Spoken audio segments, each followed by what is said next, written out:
And then when I think about challenge, what I learned as a superintendent and then was solidified here in DSB1 is that the students that we serve who identify as Indigenous historically have been tremendously underserved in K-12 publicly funded education. If you look at any sort of statistics, they are not nearly doing as well as they easily can be. And so I really see, in working with Chad closely and the rest of our senior team, we feel really strongly that we have that obligation to right the wrongs that public education has perpetuated in the decades before. Sometimes some of our school leaders have reported to us that family is afraid to send a child to school because they don't have a sufficient lunch. And they're worried that that's going to trigger a call to Child and Family Services. And so our school leaders have had to understand that and unpack that and go, it's okay, we got your back. We've got a nutrition program. We can support with lunch. We've got a snack program. We'll make sure so-and-so is fed whenever they're at school with us. So don't let that be a reason to keep them home. We're going to support you.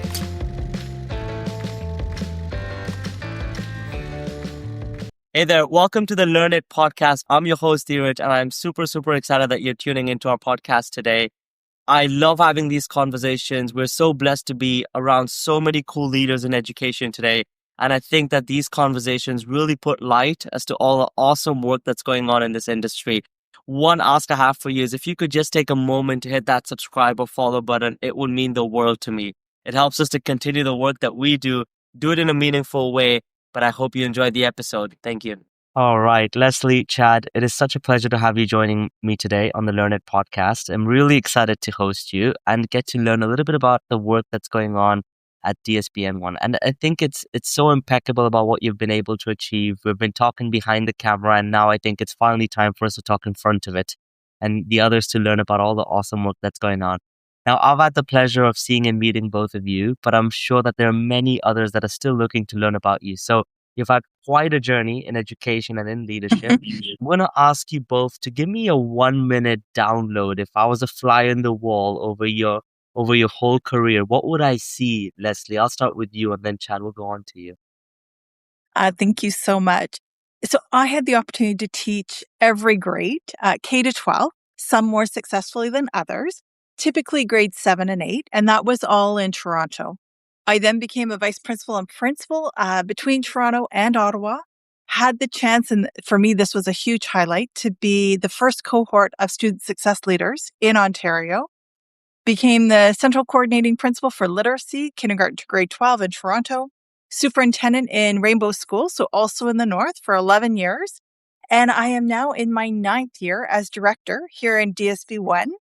And I think one of the things that is a theme throughout is I've always stayed connected to teaching, whether it's teaching additional qualification courses, teaching the supervisory officer course, or teaching principal courses. I love that. You've spent all your life in education. And if Lesleigh, I might just build on that. Is that something you knew? Because me as a kid, my parents nor my teachers would have ever imagined that I would once be in education. Was that something that you aspired to do when you were growing up, or is that something you discovered a little bit later on? I think I always was attracted to working with others. In university, in my first degree, I was thinking maybe law, maybe education. I'm quite fortunate that, at least I think, that I chose the path of education. Lovely. I love that. Chad, I'm going to pass on the mic to you. Tell me a little bit about your story. What brings you to where you are today? Yeah, for sure. It's actually very interesting that Lesleigh and I have a similar. I almost went down the path of law, knowing that I would want to work with people more, though, and that I was maybe more socially bent. I wound up making the shift to education. So I had the pleasure of teaching in all 3 high schools in the southern end of our school board. And I typically taught English, history, and drama of all subjects. Eventually, a little bit of geography and math were tossed in there as well. And then I just by happenstance happened to work into a vice principal position, helped oversee the building of a brand new school. And it was our board's first grade 7 to 12 school in Kirkland Lake. And so I was able to be vice principal in that school and then eventually principal. Then I moved on to student success leader, another role that Lesleigh held as well. Then I had the opportunity to be involved in our innovation project, to be a system innovation lead, then shifted into a learning and teaching lead before embracing the challenge of a superintendent position with learning and teaching. So lots of things, but if you mapped it out, about every 5 years, I seem to shift into something different. I love it. I love it. And that's what keeps education exciting, because you get to try all these different opportunities and roles and also get a much deeper understanding. And Chad, just one initial question that pops to my mind is, what is something that you realized about leading education at a board level that you did not quite see when you were at a school? So I would actually say the complexity. You tend to universalize practice. You seem to think that everybody does something similar to how you do it. And then once you move into a system perspective and even into a school perspective, you start to go, oh, there are differences here. There are different nuances that can actually have a profound impact. And navigating that complexity when bringing about change can be pretty interesting. Yeah, that's very true. I love that. Now, the board offers both English and French, two of our lovely languages in Canada. But talk to me a little bit about the significance of why that is, and also the significance of French education at the board, because I know that it varies as we move across Ontario, and the board DSP1 covers such a large geographic area. So I'm curious to hear from you, and this could be to either one of you, whoever wants to take it. Sort of, how do you see the significance of both of these languages play in our future of education? So I think I'll start, and then Chad, I'm going to pass it over to you. We are really proud to be able to offer English and French immersion, and we also have core French. Uh, One of the things that makes us most proud is that our students, when they challenge for the DELF assessment, which is a level of French, they typically do extremely well. And so when we think about Northeastern Ontario, and some of our communities are almost 50% French, really exciting that students in the English publicly funded system are being that conversant and fluent in French. Hmm. And I would say, just to jump in, geographically, we're really close to the Quebec border. So with that geography, French is very important in our part of the province. We also have a significant Franco-Ontarian population in the area. And I was just doing some rough math. Approximately 30% of the students at DSP1 participate in the French immersion programming.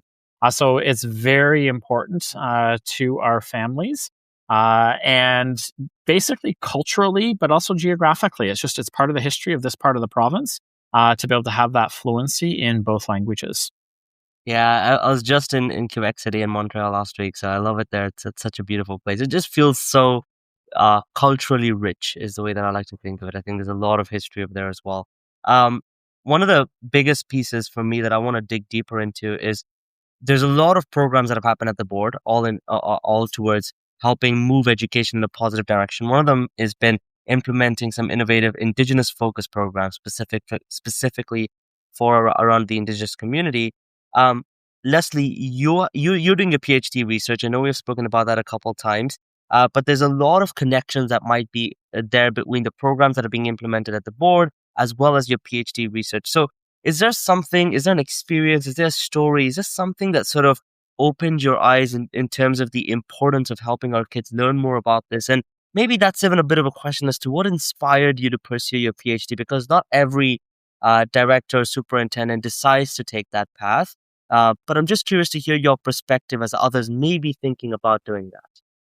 So I think I'm going to start in reverse and respond to your most recent question and then a backward map.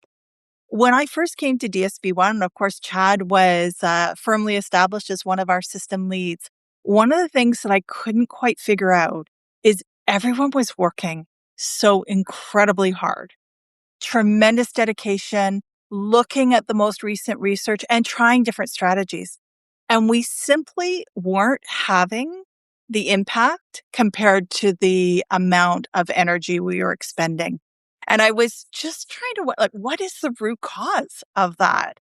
And when I was researching coming to DSP1, and then when I was here in my first year or two, I did have a colleague who had worked in this district before say to me, Les, I think it's something about collective efficacy. So I began to think a little bit more about that. And I would say this is a huge learning piece for me. I naively thought when we started our attendance journey, so over 4 years ago, and this experience was kind of built as a superintendent, I really thought that if we created innovative programs where students have choice, where students have voice, students would come. What I didn't appreciate was that the reasons they're not coming are so incredibly personal. And we're only going to have significant achievement if we have a significant improvement in our attendance. So really that passion is coming from knowing that we have to unlock this challenge in order for our students to succeed. And then when I think about challenge, what I learned as a superintendent and then was solidified here in DSB1 is that the students that we serve who identify as Indigenous historically have been tremendously underserved in K-12 publicly funded education. If you look at any sort of statistics, they are not nearly doing as well as they easily can be. And I would say that in large part, that's due to historic wrongs. And so I really see, in working with Chad closely and the rest of our senior team, we feel really strongly that we have that obligation to right the wrongs that public education has perpetuated in the decades before. Yeah, absolutely. Let's talk a little bit about the attendance challenge, because I find that that's very interesting. To your point, when kids don't attend school, there's much more deeper reasons sometimes towards that, much more personal reasons. Now, my initial thought is that there's only so much one can do. It's someone's life, right? Like, you can't show up to their house and start fixing a kid's problem. So how do you sort of mentally take something that is so deeply personal and personalized to a kid and try and solve that as a challenge, as like, you know what, we got to figure this out? How do you think of those types of challenges that are so, macro in their senses? And maybe again, I'll start and then Chad, I'll look to you, because Chad and I and the rest of the senior team are working so closely with our leadership team on this. I think one of the pieces that's really helpful when we're dealing with such an incredible challenge is breaking it down and using some of the research. There is a researcher that talks about there's 4 large categories around factors that influence students about why they're not coming. So family factors, economic factors, school factors, and student factors. And so within each one of those categories, there are things that we can impact and there are things that we can't impact. I'll just touch on family briefly. One of the things that I have learned during this journey is that some of our families really see kindergarten as optional. And yes, while it's not mandatory by the Ontario government, the amount that a child learns, the self-regulation, the ability to improve their social skills, beginning their skills in reading and writing and creativity, all of that happens in kindergarten. So changing that belief of our families and providing them evidence about why it's so important to come, and then tied to families' beliefs or misbeliefs, the research talks about moms and dads and whoever else is parenting the child historically will underpredict the number of days a child's been absent. And so our school leaders have been very skilled at having conversations with parents to say, did you realize Leslie's missed 8 days and we've only had 35 days of school? How can we help you? So you're saying, Leslie, just so I make sure I understand, parents would underestimate or sort of like mentally be like, oh yeah, you take a day, and you don't know when it adds up, how much it adds up, and how quickly it adds up. Right? Absolutely. So the research says that, and our school leaders are telling us that as well. Wow. What are some of the most, and I'm just curious now, I'm just double clicking into some of these things. Are there, like, sort of from the research and data, is there some of the most common reasons? Is it like they don't enjoy school, it's not fun, they don't like their friends? I don't know. I'm just curious because I loved going to school. It was like I would not like going back home. So for me, it was quite the opposite. I'm lucky in that way. But I'm wondering, just to sort of feed my curiosity, what are some of the reasons that you've found over there? Chad, I'll follow what you share. For sure. So a whole host of reasons, and there's no one simple category, but they're fitting in different buckets. So there may be students who have to stay home because they are taking care of younger siblings, and their family may be a single parent family, and they're having to stay home to assist with childcare. Okay. It may be the geographical distances a student has to travel to get to school. Some of our students in our district may be on a school bus for 45 to 60 minutes Right. And that significant length of time in a school bus, minus 35 in the winter, not really appealing to get up to sit in a chilly bus for that long. It may be other reasons too. Sometimes some of our school leaders have reported to us that a family is afraid to send a child to school because they don't have a sufficient lunch. And they're worried that that's going to trigger a call to Child and Family Services. And so our school leaders have had to understand that and unpack that and go, it's okay. We got your back. We've got a nutrition program. We can support with lunch. We've got a snack program. We'll make sure so-and-so is fed whenever they're at school with us. So don't let that be a reason to keep them home. We're going to support you. And so it's a variety of different reasons. And then the school figuring out how they can put protective factors into play to support those students in overcoming those barriers as well. Yeah. And sort of let's imagine, Lesleigh and Chad, in a hypothetical world, I'm a principal and I come to you and say, hey, you guys have done this and it has worked for you and I want it to work for me. I struggle with attendance. Everything that you're saying makes sense. But if I told you, Chad and Lesleigh, what should I do in month 1, month 2, month 3? What should I do tomorrow morning? What sort of mental model or sort of framework or 3-step really high level process would you give a principal or a leader at a school to say, if this is what's worked for us and here are the couple of things that we would suggest you do? What would that be? I'll share 3, and then Chad, we'll see if yours are similar to mine. First and foremost, understanding the data and making that visible to the staff. We are so incredibly fortunate with Chad's leadership, with the leadership of our information services team, to really access that data through Microsoft Power BI. It's been phenomenal. The second, I would say, is that they need to understand the why for each student's absence. So that's going to take more than a day for sure. In terms of your question, what could you do as a principal the very next day? So tomorrow, ask every staff member to greet the student when they come in. Perhaps it's the principal at the front door, and then it's the classroom teacher, educational assistant, Indigenous student advisor at the school door for the principal, classroom door for everyone else. Right. Building that relationship, every piece of research that talks about how do we get students to come to school, it starts with that. All right, I've had to modify my list from the ones that Lesleigh has shared. One of the key ones, early interventions are more successful than later interventions, and that's supported by all the research. So the sooner you can intervene with a child that is struggling with attendance, the better. So earlier grades, focusing in that kindergarten, that grade 1, getting interventions into place early, but also during the academic school year. Interventions in September have a tremendous ability to change the trajectory of a student's attendance over the school year. So those early interventions are key. One of the other challenges is staff are going to buy into connecting students to a caring adult or a sense of belonging. Staff are going to buy into those protective factors, but it's pushing beyond those. They will get you so far, but there are other protective factors like expectation of school completion, locus of control, giving a student the ability to have some say or control in their school day.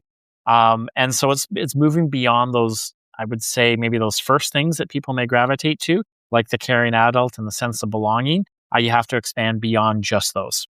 Very nice. I love those. I think that's very valuable. And I want to make sure that we're able to highlight just the amount of impact as well. So could one of you share with me numbers? Because I know some people like to think in numbers. So is it, because 1% to 2% could mean a lot. It could also mean very little. So tell us all of this knowledge that you've collected, all the effort that you've put into solving one of these big challenges. What is the result? Where are we at today? And as we look forward, where do we want to go? And so Chad and I look at our numbers every single day. We typically will text. I texted him today, sadly, is our first day of the school year where we're below 90% for our attendance Pretty rate. high. Yeah. Pretty high, yes. So we're at 89.97, which is really significant for us. And I think the other piece that's really significant, and this is for all students, is in the past 4 years, our persistent absent students, so that they've missed 10% or more of school, we've gone from 63%, which is really high, to 44%. And right today, we're sitting at 33%. We know we've only had maybe 23 days of school so far. But to sit at 33 is pretty exciting. And that data is really important to celebrate because, like you shared earlier in the podcast and the cast today, people don't think it's in their control. They think there's all these factors outside of their sphere of influence that they can have an impact on. So it's really important to celebrate those wins with the data sets, whether it's with a grade, whether it's with a school, or whether it's globally. It's really looking at those data pieces and use the data to celebrate when you have a win, because that helps build momentum that, oh, we can do this. And that contributes to building that sense of efficacy. Once they have a mastery experience in moving the attendance needle, then they go, oh, we can have an impact here. Yeah, I love that, because I think that is what fuels educators that have this deep love for kids. And when they're able to see that in their day-to-day, standing outside the classroom and saying hello, and for that principle, when you don't see it every day, but it adds up to a kid feeling more at home when they're at school. It adds up to a kid feeling a little bit nicer before they go into class. Like those micro moments of magic, I think, is what we build as a community. And that's what gets us to where we are today. So I love that. And maybe we'll even have to write an article about it, because I think it's so powerful, the amount of work that goes into it that we don't see as educators, but in turn, it always impacts the kid and always comes back to them. I love that. I'm going to shift gears here and talk a little bit about both of your leadership, even beyond the school board. So I know, Lesleigh, you're the chair of the Council of Ontario Directors of Education, which is CODE, for 2024-25, I believe. And Chad, you're serving, and you can correct me if I'm wrong, but as a vice president on the Ontario Principal Council Executive, both very sort of involved beyond just being at the board, which I think is so important. Maybe I'll start with you, Chad, but can you talk to us about how that came to be, and how has your perspective changed through that experience when it comes to school leadership?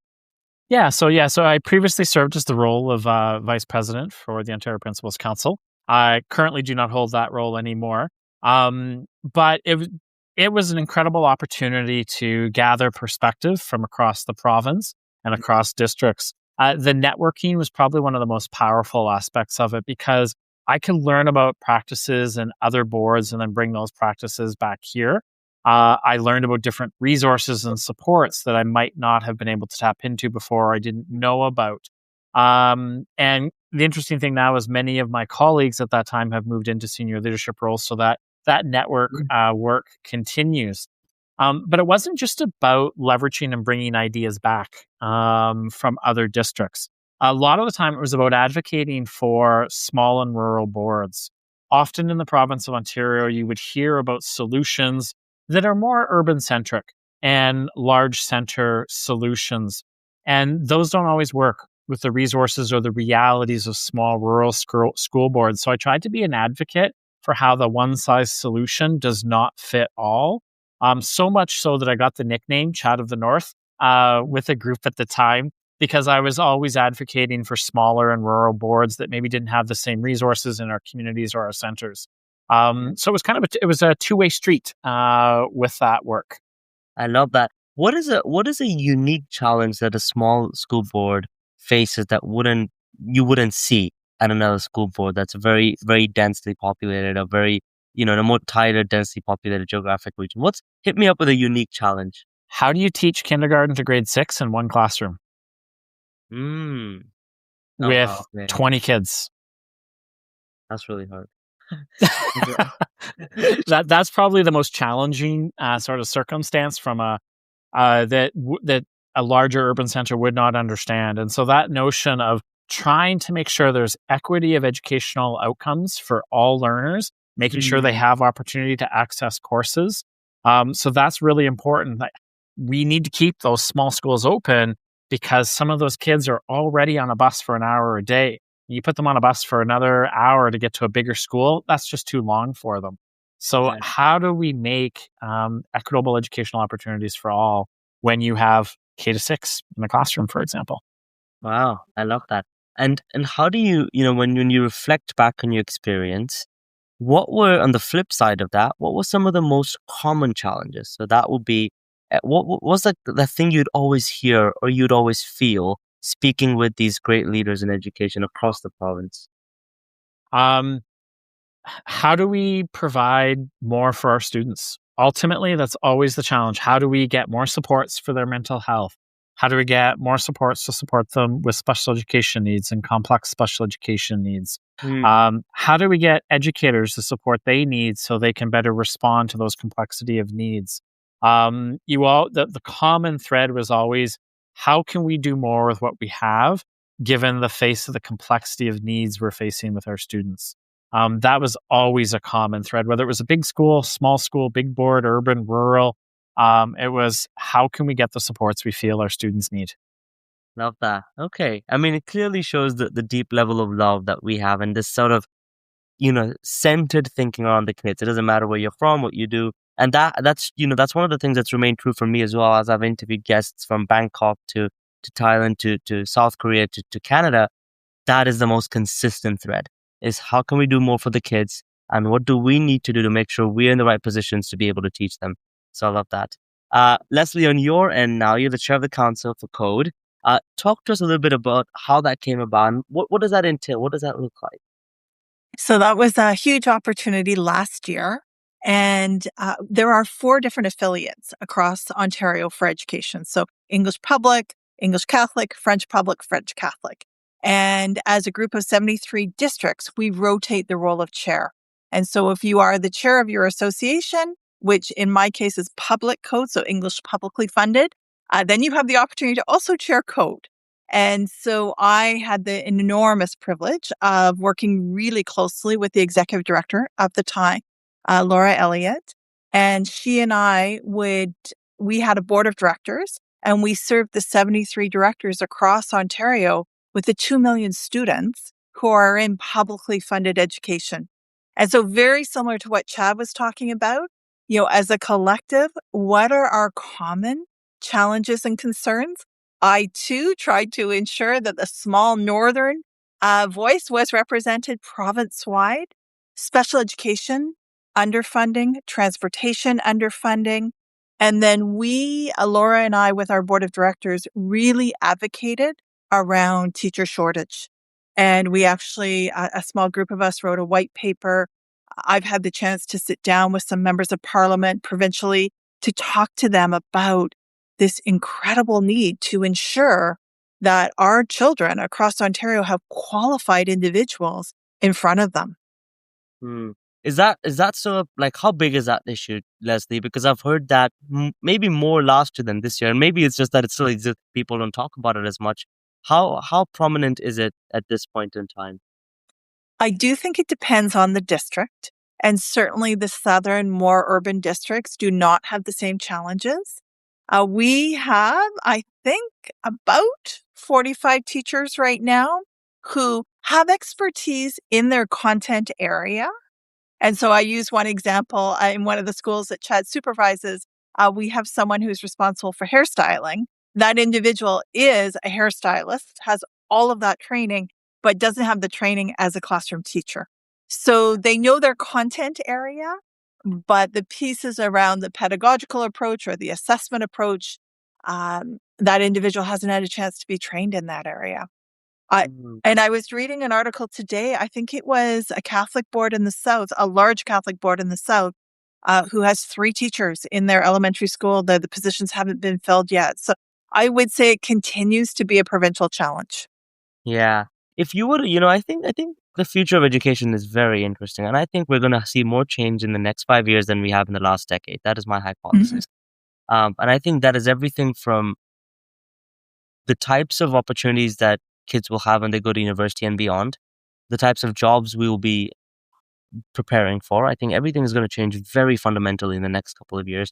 I want to get your sense of, how does the role of a teacher change? And I know we're getting really niche down on a teacher, and it's been maybe a couple of years since the both of you have been doing that specific role, but still, I think that there's something to be said over there. if you were to think about what does the future teacher look like in 5-10 years, and maybe your thought is that it should be the same and maybe it's different, but I'm curious to hear what the both of you think, and it's open to either of you to answer. But what do you think is the future of a teacher look like? Because Leslie, what you were saying, a hairstylist, to me, the hairstylist should be teaching the kids. But it's like, how do you accelerate their ability to do that versus make it so difficult to get someone who has so much experience and depth of knowledge in a niche area to be in front of kids? What do you think of the future of teaching and the role of the teacher? Chad, I'll follow you this time. All right, thank you. It's interesting thinking about the hairstylist one because the credentialing system is interesting. 6 years of post-secondary education to become a certified teacher.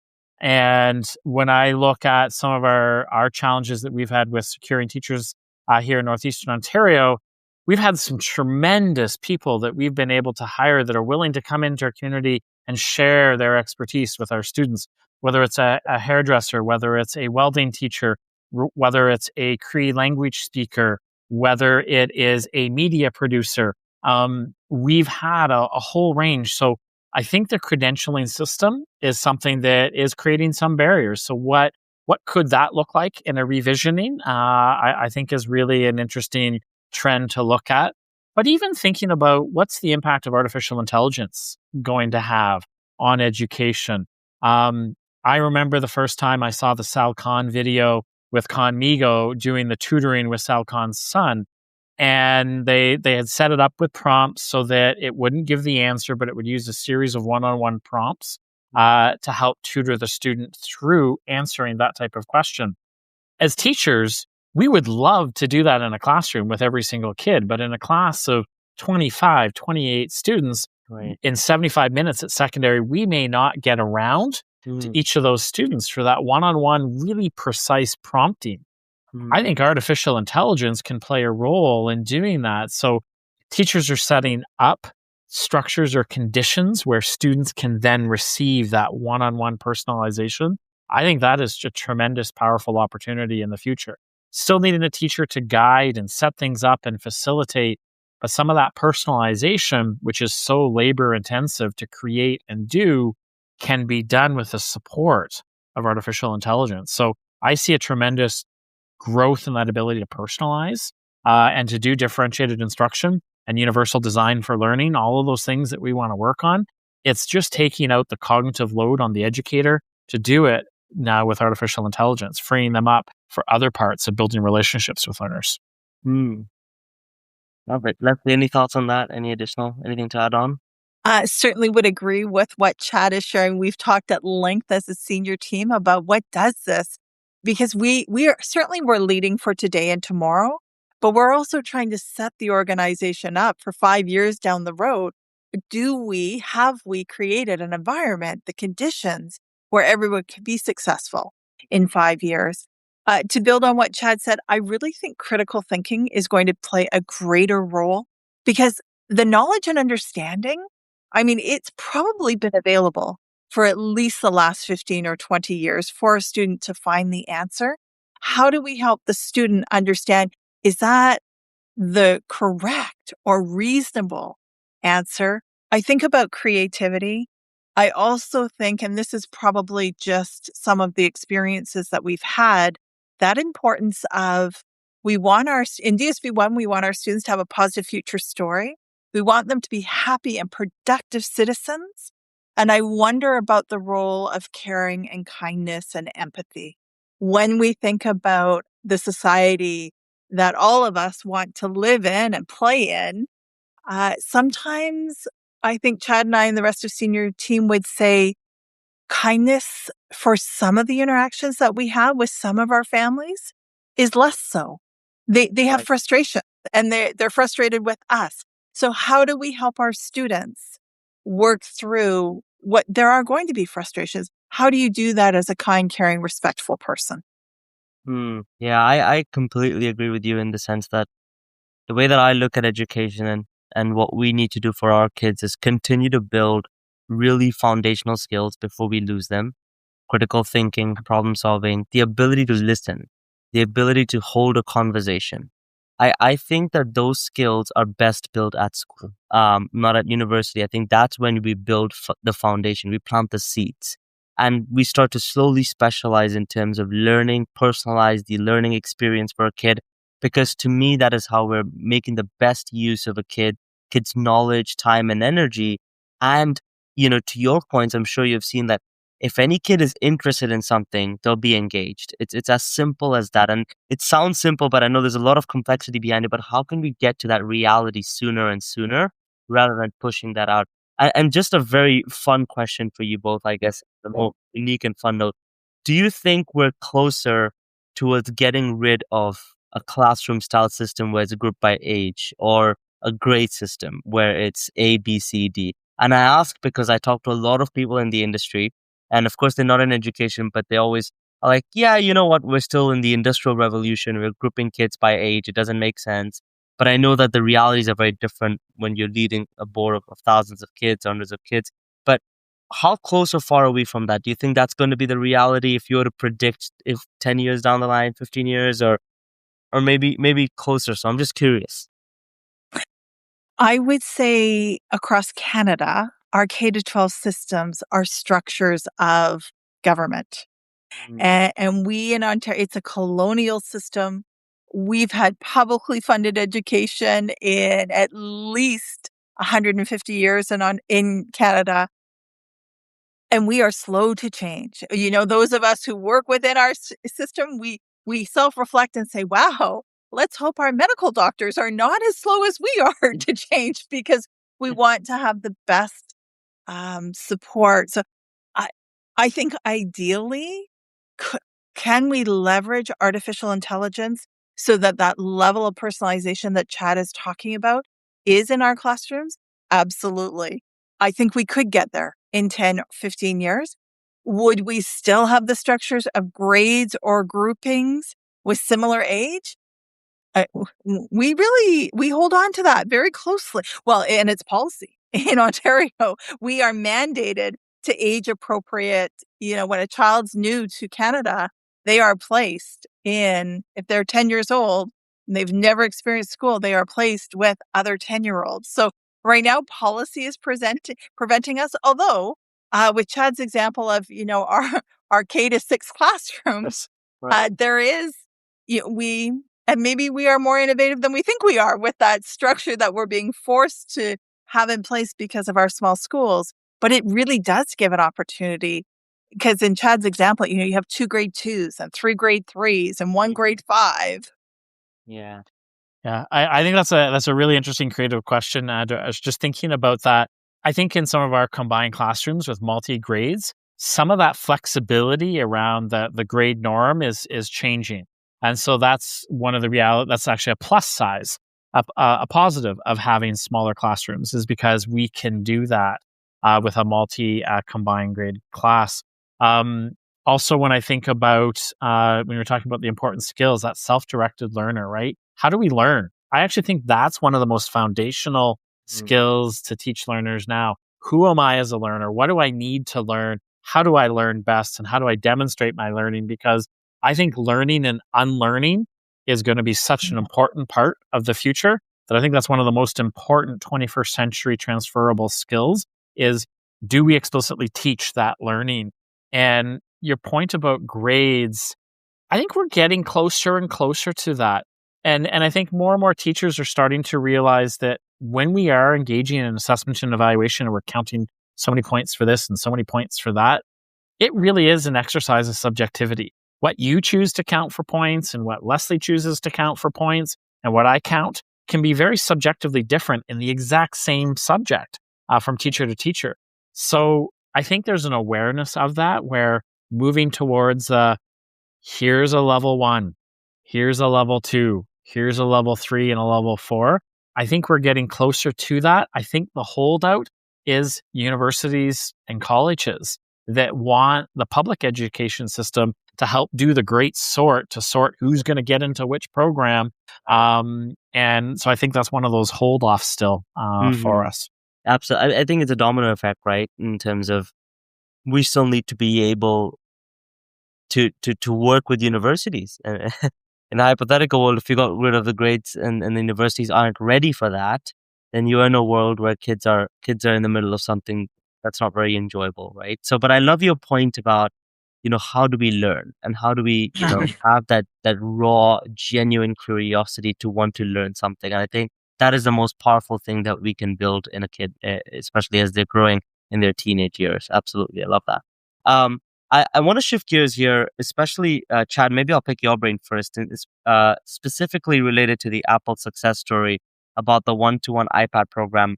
I got to read about that in the news, and then I messaged someone I knew at Apple, and I was like, hey, this is really cool, because it showed up on my feed on LinkedIn. But I thought that it's really good that I'm talking to someone now that was behind the scenes of that program.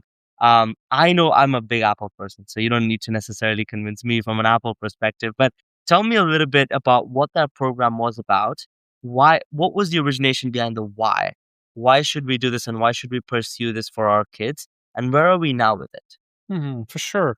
And so I think kind of there's a whole span of things that happened in the time frame of that project. Part of it was around helping students access their ability by taking care of the digital divide, those who have a device and those who do not, and providing everyone with the same device. They all have access to it. So, for example, we always had students who may have had learning disabilities and qualified for a SIA laptop. But what was happening, we saw, is that a lot of students were reluctant to actually use that laptop because it made them stand out from their peers. And so it basically was like a big red flag. You're carrying around this big laptop because you're different. And so a lot of students would then not use it. So by engaging in a one-to-one program where everyone had the same device, now there was no differentiator. You didn't know that I was using text to speech and listening to it. I could just use it. We were all using speech to text in some way, shape, or form. So part of it was around accessibility and helping all students access their ability and taking care of that equity of access piece. Another part of it is around creativity, to be quite frank. Education privileges and centers text. Text is the ultimate form that you read to learn content, and it is the ultimate form that you use to demonstrate you've learned that content. But when you take a device that lets you engage in audio, video, podcasting, photography, drawing, animations, now as a student, you have all of those vehicles to show your ability, to show what you've learned and understood. And I would actually argue that is more complex than just text. When you have to combine different modalities to demonstrate your understanding, I think that's a higher degree of sophistication. And it's the world outside of school now, right? It is multimedia. And so it was a way to have a very powerful device that was portable for learners to combine all of that media as well. And so that's kind of like the big broad strokes behind it. But it was really finding ways to allow all learners to access their ability, if I was to really encapsulate it. Yeah, I love that. And where are we today? So if I walk into a school, are there iPads everywhere, or are we getting there? Are we fully there? Where are we at? Yeah, so it's a mixture. It's not iPad all day, every day. I think like that's a misnomer when you have a one-to-one program. There are times that we still need to learn to write. We still need to learn to print and to fill out a form because we still live in the analog and digital world. So you're going to see a combination of paper and pencil tasks and chartboards and whiteboards, and you're going to see iPads, and you're going to see podcasting. Some of my favorite podcasts are done by kids in grade 4, speaking about a passion project. So you'll see a variety of different things being done with the iPads across the grades in our system.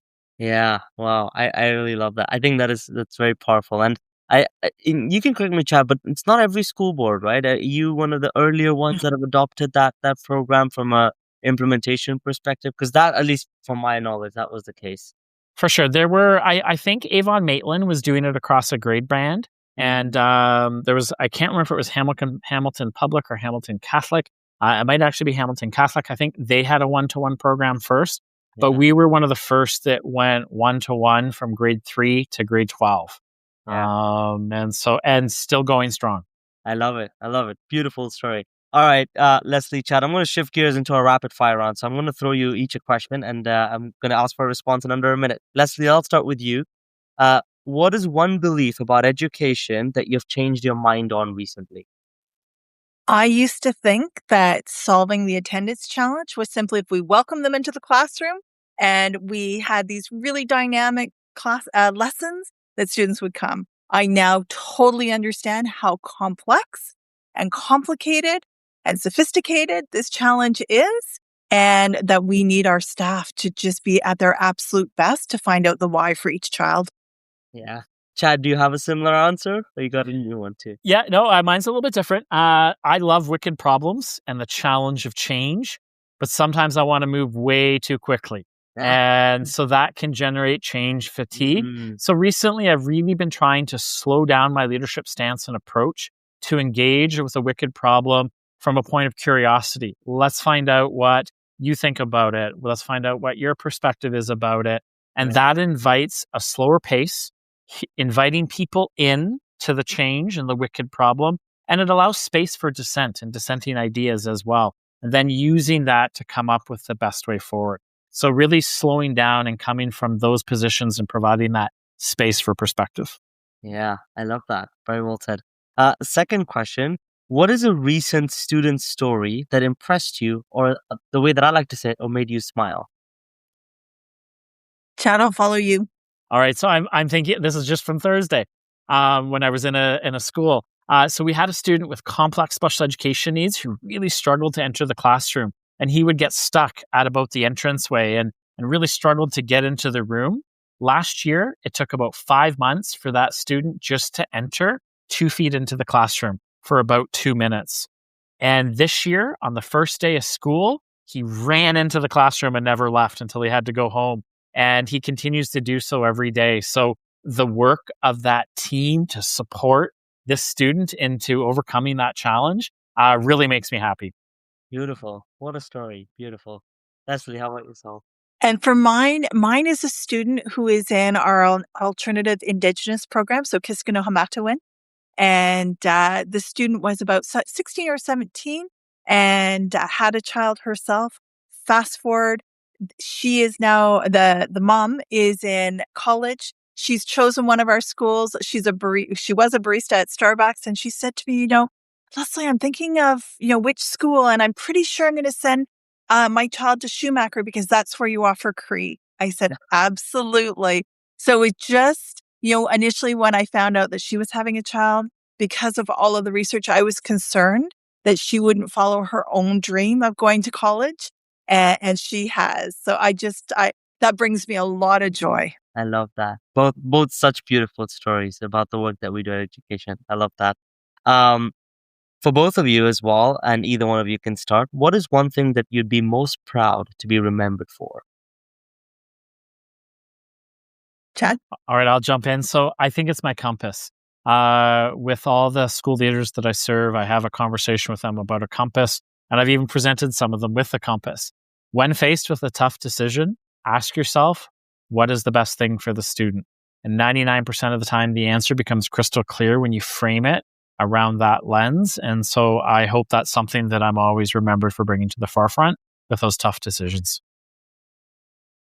And so while I don't have a compass, mine is exactly the same, is that I would hope that when I leave DSB1 or when I'm remembered in Rainbow or other districts, is that every decision was grounded in what is the absolute best for the student. I love that. Both such good stories. I think you'd both be remembered for that. And I hope that many people will continue to live that legacy, right, as you go on in your journeys in education and build on what you've built already. My final question on the rapid fire, and Leslie, we'll start with you on this one. What is something that most people don't know about you? I would say that most people don't know, Chad knows, but most people don't know that I struggled kindergarten to grade 4 in my ability to decode as a reader. And school was a nightmare. Look at you today, helping the others that feel that too. There we go. All right. Chad, how about you? A very similar story. So I used to suffer from a very severe speech impediment, and I really struggled with articulation. And so when I was in kindergarten in grade 1, I couldn't even say my name, Chad. I would say sad. And I had a whole series of articulation issues. But I went through 2 years of pretty intensive speech therapy. And so that's something that most people would not know listening to me. Every now and then, if I get excited, a little bit of it will come out. But most of the time, you can't tell. You sound flawless. Thank you. Beautiful. All right. Well, this has been such a joy to do. I'm going to move on to our final question. So we have a bit of a tradition here. I have questions here from two of our guests that have been on the show before. So I'll ask one of you each a question. And then after that, I'd love for each of you to leave a question for one of our future guests on the show. So this question that I'm going to say out loud is left by Rashmi Swaroop, who is the Director of Education at Peel District School Board. I'll target it to you, Lesleigh. Actually, we can do both of you. Why not? It's a fun question. Rashmi's question is, if there's any place in the world that you could go to, where would it be and why? People have asked me that question before, and I'm just going to say wherever I can go with my husband. Right. For me, he is home. And so whether we are in Europe, whether we're in the Yukon, whether we're in Newfoundland, I want to go with him. Aw, that's so sweet. I would say rural northern Japan in the winter. And so I'm an avid hobbyist with landscape photography. And some of the calm and peaceful spots in rural northern Japan in the wintertime on my bucket list to go and just to experience and try to capture that experience with a photo. Wow. I love photography too, but I'm probably not as good as you, Chad. All right. I have one more here, which is a fun one too, which I think is a really meaningful question. This question was left by Leanne Foster, who is the head of school at University of Toronto Schools. And her question is, what is one thing you need to stop doing in order to be a better leader?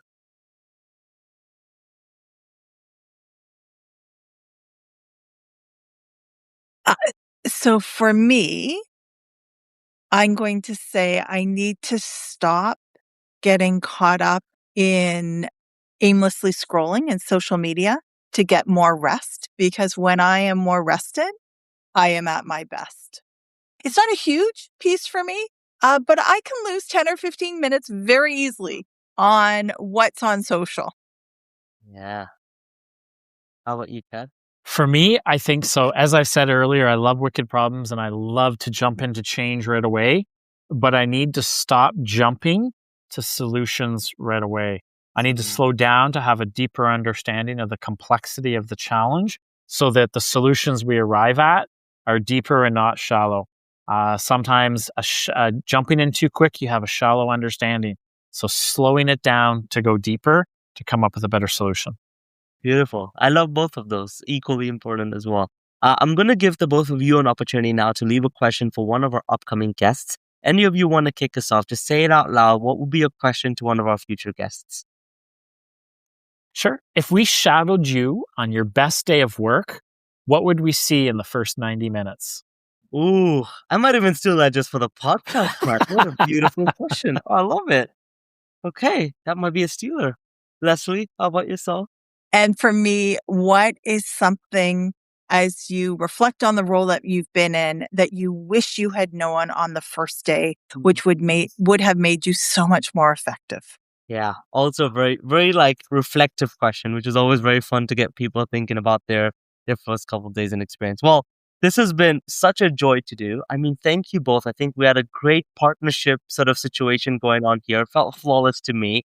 And I just want to thank the both of you for coming out, for sharing your meaningful thoughts and experiences. I think there is so much work that has gone behind helping the kids and the board get where it is today in terms of looking forward, growing into a better position. I'm sure there's a long way to go as well, which is what makes it more fun and exciting. Otherwise, it would be boring. But I think it's really incredible everything that you've been able to do for the kids. So thank you for coming on the show. Thank you for sharing these thoughts and for just having a really fun conversation with me. Thank you so much. Likewise, it was fun. Thank you.